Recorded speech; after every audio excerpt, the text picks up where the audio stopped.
기도하겠습니다. 신약성경 사도행전 2장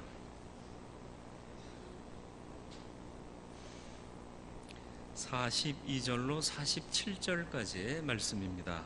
신약성경 190면 사도행전 2장 42절로 47절까지의 말씀입니다.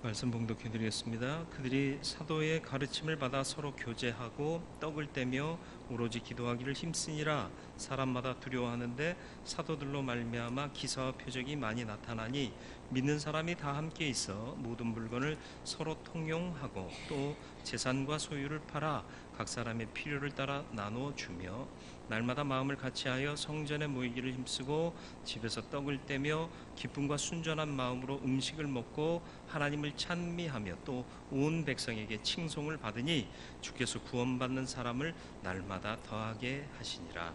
아멘. 기도하겠습니다. 주님, 말씀 앞에 섭니다. 주님, 우리에게 말씀하여 주시고 들은 말씀 내 마음에 깊이 새겨져 삶의 지표가 되게 하시고 흔들리지 않는 중심 되게 하여 주옵소서.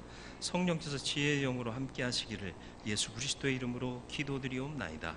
아멘. 2002년 한참 지났죠. 그런데 불구하고 2002년 월드컵이 남긴 몇 가지가 있죠. 그게 뭐죠? 첫 번째, 기억나는 거. 2002년 대한민국 짝짝짝짝짝 5번, 그죠?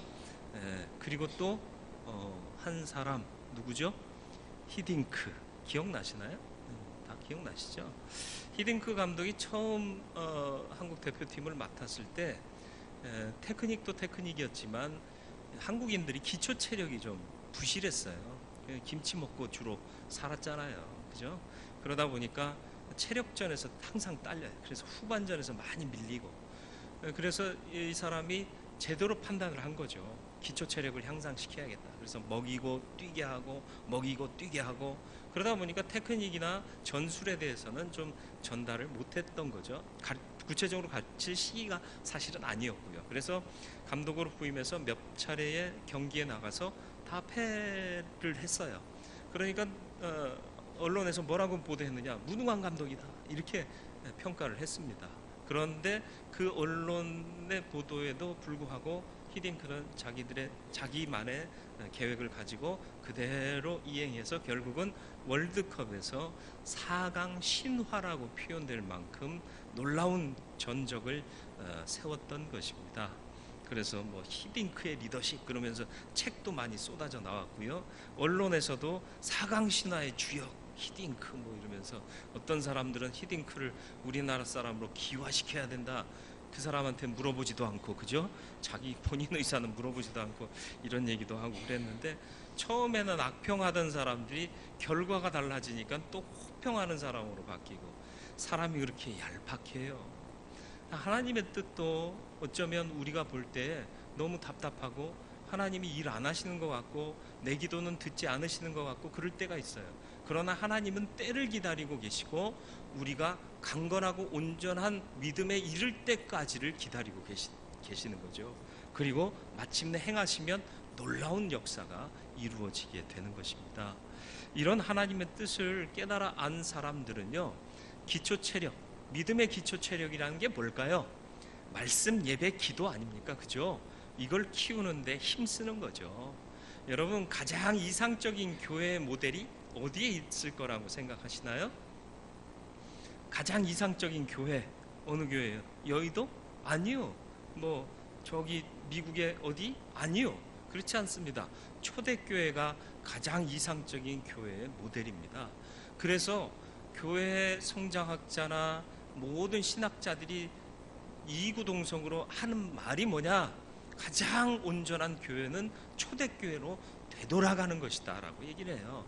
그런데 우리는 그렇게 말하면서도 많은 교회들이 더 발전하려고 생각하고 도모한다는데 문제가 있는 겁니다. 교회의 세속화 다른 게 아니에요. 믿음의 기초로 돌아가서 그 위에 바른 믿음을 세워나갈 때 건강하고 성공하고 위대한 교회가 되는 것이지, 세상의 문화와 세상의 흐름에 앞서가고 선도한다고 해서 그 교회가 발전하는 교회고 성공하는 교회가 되는 것이 아니다라는 거예요. 부흥하는 교회 면밀히 살펴보면요, 이 초대교회의 온전한 모습들이 있다라는 것입니다.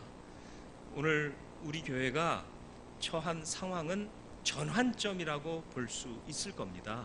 이제 2017년도도 하나님께서 새로 허락하실 터인데, 건강하게 부흥하는 교회로 하나님께서 축복하셔서 오늘 말씀처럼 더하여지는 교회가 되는 축복이 우리 안에 이루어지기를 주님의 이름으로 축원을 드립니다.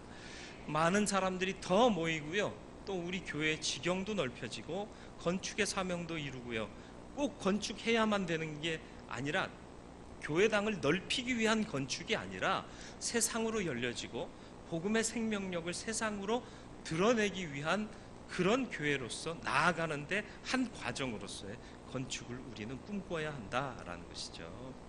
그래서 더하는 교회가 되려면 어떻게 하느냐, 오늘 말씀을 통해 함께 살펴보고자 합니다. 먼저는 42절로 43절에 있는 말씀처럼 가르침을 받고 교제하고 기도에 힘쓰는 교회가 되어야 건강한 교회로 하나님께서 축복하시고 더하시는 은총을 경험하는 교회가 될 줄 믿습니다. 사도들의 가르침을 받았다, 이렇게 설명하고 있습니다. 또 교제했다 그러고요, 기도했다, 그래서 기사와 표적이 많이 일어났다. 사람은요, 가르침 받는 걸 즐길까요? 가르치는 걸 즐길까요? 가르침 받는 거 즐기지 않습니다. 수업 시간 보세요, 졸아요. 또 설교 시간도 피곤해서 조는 건 어쩔 수 없지만 졸려지잖아요. 왜요? 받는 것은 따분하고 힘들고 어려워요. 근데 가르치라고 그러면요, 나와서 무슨 말을 하는지도 못 알아듣는데도 불구하고 신나서 얘기하는 사람들 많잖아요. 그죠? 그래서 노래방 가면 마이크 잡으면 안 놓는다는 얘기가 있잖아요. 얘기하고 내가 드러내고 뭔가를 가르쳐주고 이러는 건 신나하는데, 사람들이 배우는 일은 솔직히 말하면 싫어하고 힘들어해요. 그런데 초대교회는 기초가 뭐였다? 시작이 뭐였다? 사도들의 가르침을 받았다라는 거예요. 여러분, 말씀을 받아들이고 계십니까? 가르침을 받고 계십니까? 그래야 위대한 교회로 발전해 나갈 수 있어요. 그런데 진정 가르칠 수 있는 사람은 누구냐? 배우는 자예요. 받아들이는 자예요. 선생님들이요, 그냥 편할 것 같죠? 평소에 늘 하던 수업 계속하고 방학이면 쉬고 좋을 것 같죠? 아니요, 그렇지 않습니다. 선생님들이요, 끊임없이 연구해요. 끊임없이 노력하고요, 독서하고 세미나 가고 보수교육 받고, 눈코 뜰 새가 없다 표현해도 되죠. 그러니까 이게 거저 되는 게 아니다라는 거죠. 우리가 부흥하고 온전한 그리스도인 되어서 누군가에게 믿음의 영향력을 끼치기를 원한다면 받아들이고 배우고 수고하고 연구해야 돼요. 무엇을? 말씀을. 사도들이 말씀을 가르쳤다 그랬습니다. 무엇을 가르쳤겠느냐라는 거죠. 세상에서 성공하려면 이렇게 하세요, 자녀들 교육에 성공하시려면 이렇게 하세요, 이런 거 가르쳤겠어요? 아니요. 예수 그리스도는 누구신가? 하나님의 사랑은 우리에게 어떻게 증거되었는가? 예수 그리스도를 믿으면 구원받고 의롭다 여기심을 받아서 천국 백성 되고 영생에 이를 뿐 아니라 하나님의 자녀로서의 권세를 가지고 살아가게 될 것을 믿으라, 이걸 가르쳤을 거 아닙니까? 이게 원복음이에요. 이걸 믿고 이 기초 위에 신앙의 모든 것들을 더할 때 건강하고 또 하나님의 축복을 경험하는 온전한 성도 교회가 될 줄로 믿습니다. 42절 말씀 보세요. 가장 큰 특징으로 먼저 꼽은 게 뭐예요? 그들이 사도의 가르침을 받아. 사도의 가르침은 예수 그리스도에 대한 것이요, 하나님께 대한 것입니다. 예수께로부터 받은 것을 사도들은 가르쳤고요, 오늘날 교회의 모든 교육과 가르침은 다른 게 아닌 바로 예수 그리스도가 되어야 한다라는 것입니다. 그들이 가르침을 받고 또 교제했다라고 이어집니다. 이 교제를 오해하지 마세요. 레크리에이션 했다? 그런 거 아닙니다. 친교 활동했다? 그런 거 아닙니다. 이 교제라는 것은 쉐어링이에요. 쉐어링이 뭐예요? 나눔입니다. 뭘 나눠요? 받은 말씀 나누는 거예요. 오늘 받은 말씀 내가 삶에 이렇게 적용했더니 이런 일들을 경험하게 되더라. 나는 이 받은 말씀을 이렇게 해석했는데 당신은 어떻게 받아들이셨습니까? 나누는 거예요. 아, 그렇게 깨달을 수도 있구나. 아, 이 말씀이 그렇게 역사할 수도 있구나. 이러면서 서로의 믿음이 강화되는 거예요. 말씀을 받고 교제하며 말씀을 나누고, 그러니까 기도의 제목이 생기는 거예요. 하나님, 김 집사님이 받은 그 말씀의 은혜가 내게도 임하게 해주시고, 내가 받은 이 말씀의 은혜가 내 자녀들에게도 임하게 하여 주옵소서. 또 말씀대로 순종하며 살아서 늘 승리하게 하여 주옵소서. 기도할 제목들이 생겨나는 거죠. 그러니까 기도하게 되더라라는 거죠. 그래서 2017년에는 작은 그룹별로 큐티를 시작하려고 합니다. 그래서 큐티에 대한 훈련을 몇 주간 할 것이고요. 그리고 나서 큐티를 통하여 말씀을 쉐어링하고 내게 주신 말씀을 서로 나눔으로 더욱더 강건한 믿음을 만들어가는 해를 만들어 가려고 합니다.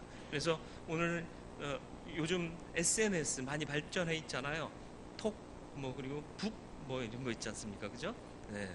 그런 것들을 통해서 내가 묵상한 말씀, 이거 쓴 거 사진 찍어서 보내면요, 다 읽을 수 있더라고요. 네. 그러면서 그 밑에다가 다른 사람들의 의견 적고, 한 번에 동시에 다 같이 올리면 곤란해지죠. 그러니까 돌아가면서 소그룹 안에서 당신은 월요일, 당신은 화요일 이렇게 나누어서 말씀 묵상하면서 묵상한 거 올리는 거예요. 그래서 서로의 의견을 첨부하고, 그러면서 읽으면서 이렇게 말씀을 해석할 수도 있구나, 이렇게 말씀이 역사할 수도 있구나 하는 것들을 발견하고 적용해 나가려고 합니다. 이런 일에 마음을 준비하시고 말씀을 받고 쉐어링하고 또 그걸 붙잡고 기도할 수 있는 기본적인 것에 충실할 수 있는 믿음의 사람들이 되실 수 있기를 바랍니다. 또 빠지지 말아야 할 것이 뭐냐? 떡을 뗐다라고 말씀하고 있습니다. 그들이 사도의 가르침을 받아서 서로 교제하고 떡을 뗐다 그랬습니다. 이 떡을 뗀다는 게 뭐죠? 밥 먹었다 그 얘기가 아니에요. 나중에는 음식을 나눴다라는 표현이 따로 나옵니다. 그렇다면 떡을 뗀다는 건 뭐죠? 언제 우리가 떡을 떼죠? 성찬식 할 때요. 원래는 덩어리 떡을 가지고 떼어주는 게 성찬식입니다. 예수님께서 처음 성찬하실 때 떡을 뜯어 나누어 주셨거든요. 이거 떡을 떼는 거예요. 성만찬을 했다라는 거죠. 성만찬을 왜 하죠? 성만찬을 하는 이유가 뭐죠? 우리는 주님으로 하나 된 자들입니다 하는 일체감의 형성이요. 그리고 우리는 주님 뜻대로 사는 자입니다 라는 정체성의 확인이 바로 성만찬 안에 담겨져 있는 의미예요. 그러니까 우리는 하나입니다, 우리는 주님 뜻대로 사는 자들입니다를 매일 확인했다라는 거예요. 떡을 떼며 그리고 기도하며. 그렇죠? 기도하기를 힘쓴다. 여러분 기도하기 힘쓰고 계십니까? 오늘 교회의 모습들이 기도하기 힘쓰는 교회일까요? 한번 상상해 보세요. 판단해 보세요. 평가해 보세요. 오늘날 무슨 얘기가 있느냐 하면요, 새벽 기도에 출석 신자 수는 그 교회 전체 신자 수의 11조다라는 말이 있어요. 새벽 기도에 몇 명 출석하느냐에 따라서 그 교회 신자가 몇 명인가 대충 가늠된다라는 얘기예요. 새벽 기도에 20명 출석하면 그 교회 신자가 몇 명? 계산이 빠르시네요. 근데 이게 웃지 못할 얘기인 거예요. 사실은 왜 기도하는 사람이 10분의 1밖에 안 되느냐는 거죠. 물론 새벽 기도의 자리에 못 나올 형편인 사람이 있어요. 다 그렇지는 않은데 필히 그렇게 못할 사람들이 있단 말이에요. 그런 사람들을 빼고는 모여 함께 기도하는 것은 원칙이다라는 거죠. 그러니까 여러분 새벽 기도에 못 나오시면 집에서 일어나자마자 딴 거 하지 마시고요, 양치질 세수하기 전에, 세면하기 전에 기도부터 하세요. 그리고 하루를 하나님께 맡기고 그러면서 하루를 시작하시길 바라고요. 가능하시다면 교회에 나와 함께 기도하면서 이 교회가 하나님의 은혜로 세워질 수 있도록, 또 내 삶이 주 안에서 세워져 갈 수 있도록 기도하시기를 바랍니다. 우리 교회 새벽 기도회는 몇 명쯤 모일 거라고 혹시 상상하고 계신가요? 어려운 말은 패스, 그죠? 네, 넘어가겠습니다. 쉽고 편안한 길은 없어요. 여러분, 믿음에도 역시 쉽고 편안한 길 없습니다. 우리가 믿음을 선택한 이유, 아니 물론 선택이 아니라 하나님이 우리를 부르셔서 응답해서 이 길을 걷고 있는데, 믿음을 갖고 삶을 살아가는 이유는요, 편안하기 위해서 가는 길이 아니다라는 사실입니다. 놀고 먹고 하면서 성공할 수 있는 사람은 없어요. 땀 흘려야 성공하게 됩니다. 어떤 노력이라도 투자를 해야 성공할 수 있는 겁니다. 믿음의 일도 마찬가지입니다. 쉽고 편안한 길이 아니라 의미 있고 행복한 길이 되도록 만드는 것이 믿음의 길인 것을 잊지 마시길 바라요. 그래서 열심히 예배하고 열심히 수고하여 헌신하고 열심히 기도하고 하나님의 은혜를 붙잡고 간구하고 살아갈 때 하나님께서 은혜 베푸시고 축복을 허락하여 주시는 줄 믿으시길 바랍니다. 예수께서 어떻게 영광의 주로 하나님 우편에 앉아 계실 수 있게 됐나요? 십자가를 지셨기 때문입니다. 그래서 이런 말이 있습니다. No cross, no crown. 잘 아시죠? 일부 예배 때보다는 약간 미국 발음에 가까웠습니다. 일부 예배 때는 한국식 발음이었는데요. No cross, no crown. 뭐예요? 십자가 없이는 왕관도 없다. 다시 말하면 영광도 없다라는 것입니다. 십자가 고난이 있었기 때문에 부활의 영광, 그리고 하나님 우편에 앉을 수 있는 영광, 구원의 주로 서실 수 있는 영광을 얻게 되셨다. 예수 믿는 사람이잖아요. 그럼 그 예수를 따라가는 사람이다라는 것을 잊지 마시고, 고난을 두려워하지 마시고 주님 앞에 온전히 드려지는 삶을 사는 저와 여러분들의 삶이 되어지기를 주님의 이름으로 축원을 드립니다. 두 번째로, 마음을 같이 하고 내 것을 주장하지 않는 교회가 더하시는 교회의 전제 조건입니다. 44절로 46절 말씀 가운데 기록되어 있는데, 46절 말씀을 보세요. 46절 말씀에 뭐라고 기록되어 있나요? 날마다 마음을 같이하여 성전에 모이기를 힘썼다 그랬습니다. 날마다 성전에 모였대요. 뭐예요? 예배 생활화를 얘기하는 거예요. 성전에 제사 드리러 모이는 거잖아요. 예배하려고 모이는 거잖아요. 날마다 모였대요. 뭐예요? 삶이 예배되도록, 예배가 생활 속에 늘 있도록. 그리고 떡을 뗐다라고 얘기를 합니다. 여기서 떡을 뗐다는 건 뭐예요? 성찬의 삶을 실천했다라는 것입니다. 어디서 떡을 뗐다고 그래요? 집에서요. 집에서. 교회에서, 성전에서가 아니라 집에서 떡을 뗐대요. 그러니까 뭐예요? 가정 안에서도 성만찬의 의미가 적용되도록 살았다라는 얘기입니다. 그리고 음식을 먹었다. 여기서 음식을 먹는 건 말 그대로 밥같이 먹은 거예요. 여러분, 공동 식사를 의미하는데요. 누구랑 밥 같이 먹고 싶으세요? 요즘은 혼술, 혼밥족 뭐 그래가지고 혼자 밥 먹고 혼자 술 마시는 사람 뭐 이런 얘기를 텔레비전에서 하던데요. 혼자 밥 먹는 거 별로잖아요. 솔직히 아닌가요? 밥 먹을 때요, 누구랑 먹고 싶으세요? 왼수 같은 인간하고 밥 먹고 싶으세요? 밥맛 떨어져요. 소화도 안 돼요. 좋은 사람하고 먹고 싶잖아요. 음식을 나눴다라는 건 뭐죠? 성도들 간에 사랑이 넘쳤다라는 거예요. 서로 사랑하니까 밥 먹고 싶은 거예요. 야, 밥 먹자. 그래서 같이 먹는 거예요. 이런 사랑이 우리 안에 내재되어야 더 하시는 축복을 누리는 교회로 나아가게 될 줄로 믿습니다. 서로 사랑하세요. 사랑은 과한 게 없어요. 해도 지나침이 없는 게 사랑이다. 잊지 마시기를 바랍니다. 일체감과 하나됨의 의식이 바로 자리를 잡은 교회가 초대교회였다라는 것입니다. 44절로 45절 말씀 보세요. 이해할 수 없는 표현들이 나옵니다. 44절, 45절. 믿는 사람이 다 함께 있었대요. 그리고 모든 물건을 서로 통용했답니다. 그리고 재산과 소유를 팔아 각 사람의 필요를 따라 나눠줬대요. 여러분, 돈 아깝잖아요. 내 재산 아깝잖아요. 남 줄 수 있어요? 그런데 남 줬대요. 왜요?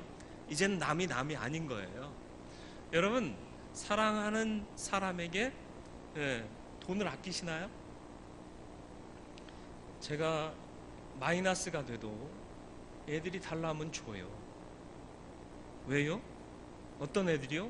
옆집 애들이요? 아니요. 옆집 애들이 뭘 달라고 그러면 주겠어요? 아니잖아요. 누구를 주겠어요? 당연히요. 왜요?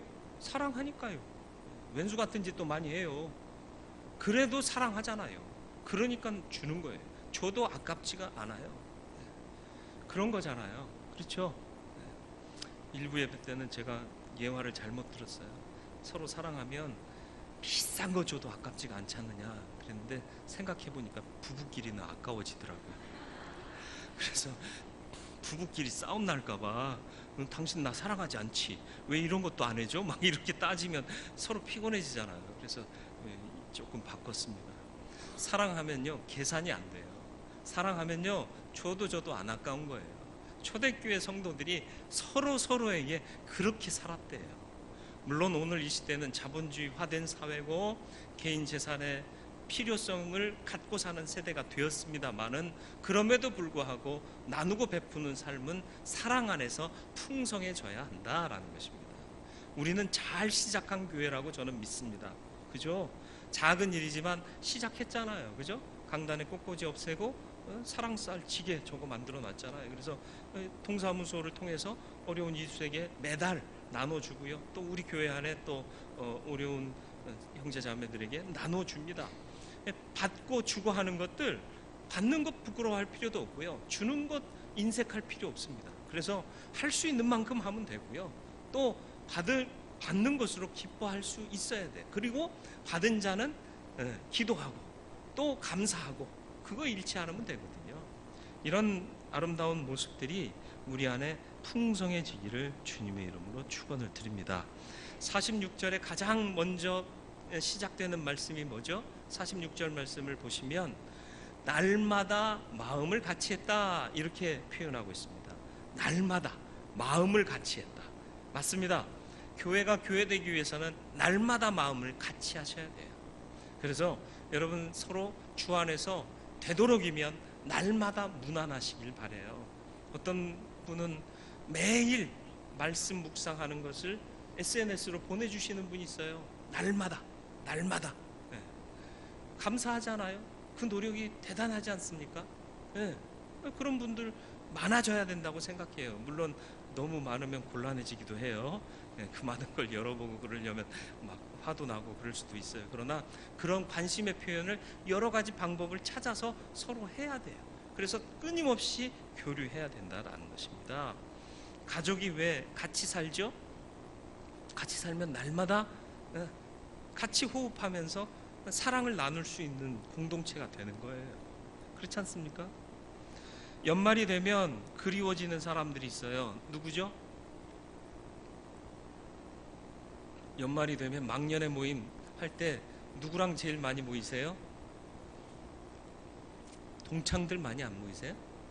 여러분의 학창시절은 암울하셨군요. 보통 막년회 하면 동창들끼리 많이 모이시더라고요. 왜요? 생각나요. 왜 생각나요? 동창이 뭐예요? 같이 학교 다닌 친구예요. 매일 봤어요. 그죠? 일주일에 하루 빼고. 우리 때는. 요즘 애들은 이틀 빠지잖아요. 주 5일제 수업이라. 거의 매일 보는 거예요. 그러니까 정 들은 거예요. 미운 정, 고운 정 다 들어가지고요. 옆에서 식사하면은요 얼큰하게 취하셔가지고 연세 많으신, 머리도 희끗희끗하고 주름도 많이 끼신 분들이 이식이야 뭐 이러면서 불러요. 예? 애들이나 할 법한 욕을 서로 하면서 낄낄거리고 좋아하시고. 왜 그래요? 친구니까. 근데 그 친구가 어떻게 맺어진 친구예요? 날마다 봤던 친구예요. 날마다 희노애락을 같이 했지 않습니까? 선생님한테 혼나면 서로 위로해주고, 그죠? 숙제 안 해오면 옆반에 거 돌려다가 땜빵 하기도 하고, 그죠? 체육복도 많이 없어져요. 훔쳐가요. 돌다 보면 내 건데? 이러고 입을 때도 있고. 남학교는 그래요. 군대는 더 하잖아요. 속옷까지 빼서 이래. 그러니까 날마다 같이 한다는 게 그런 힘이 있어요. 깊은 정을 쌓게 합니다.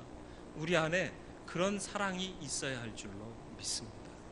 그러면 하나님 사랑, 서로 사랑이 이루어지면 이웃에게까지 그 영향이 파급되는 거예요. 그러면 하나님께서 영광 받으십니다. 그리고 이 초대교회 교인들이 또 무엇을 했죠? 날마다 구원받는 사람이 더하는 교회로 만들어 갔는데, 그럴 수 있었던 게 뭐예요? 47절 말씀이요. 하나님을 찬미하며 또 온 백성에게 칭송을 받으니 주께서 구원받는 사람을 날마다 더하게 하셨다. 뭐 했다고요? 하나님 찬미했대요. 찬미가 뭐예요? 찬송, 영광 돌리고 높여드리는 거예요. 그래서 찬미란 은혜를 베푸신 하나님 사랑에 대해 감사하는 거고요, 하나님을 높여드리는 거고요, 하나님 사랑과 보호와 돌보아 주시는 것을 믿는 것들을 담아 주님을 노래하는 것, 이게 찬미 아닙니까? 찬미는 그래서 신앙의 아름다운 열매입니다. 여러분, 하루를 살면서 여러분이 흥얼거리는 노래가 있다면 그 노래가 무엇인지를 좀 생각해 보세요. 떠나간 사랑에 대한 노래입니까? 아니에요. 하나님을 찬미하는 노래가 우리의 입술에 끊임없기를 바랍니다. 그래야 하나님 사랑하고 있는 내 마음이 드러나는 거거든요.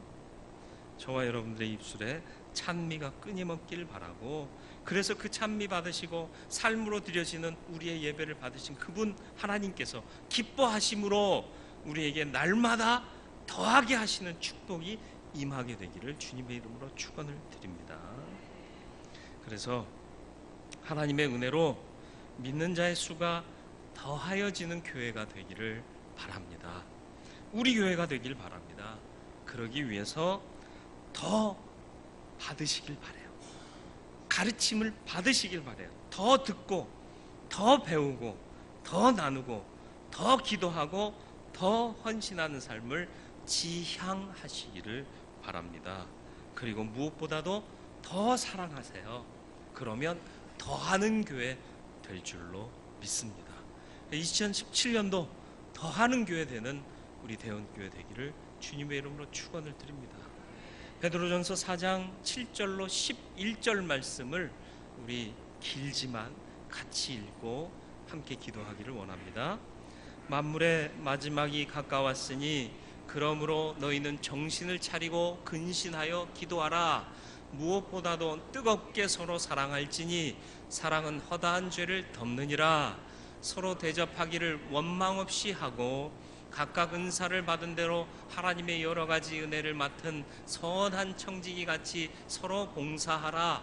만일 누가 말하려면 하나님의 말씀을 하는 것 같이 하고 누가 봉사하려면 하나님이 공급하시는 힘으로 하는 것 같이 하라. 이는 범사의 예수 그리스도로 말미암아 하나님이 영광을 받으시게 하려 함이니 그에게 영광과 권능이 세세 무궁하도록 있느니라. 아멘. 11절 말씀 다시 한번 보겠습니다. 이제 사무총회 회의할 거거든요. 회의하면 막 이렇게 올라오는 게 있을 수도 있어요. 그런데 주의하셔야 될 게 뭐냐? 누가 말하려면 하나님의 말씀을 하는 것 같이 하고 꼭 지키시길 바랍니다. 그래서 말 때문에 우리 같은 형제자매, 사랑하는 형제자매인데 상처 주거나 갈등 일으키지 않도록 기도하시고 마음을 다스리시고 하나님의 영광을 위하여 모든 것들을 행할 수 있는 저와 여러분들이 되기를 바랍니다. 우리 같이 기도하기를 원합니다.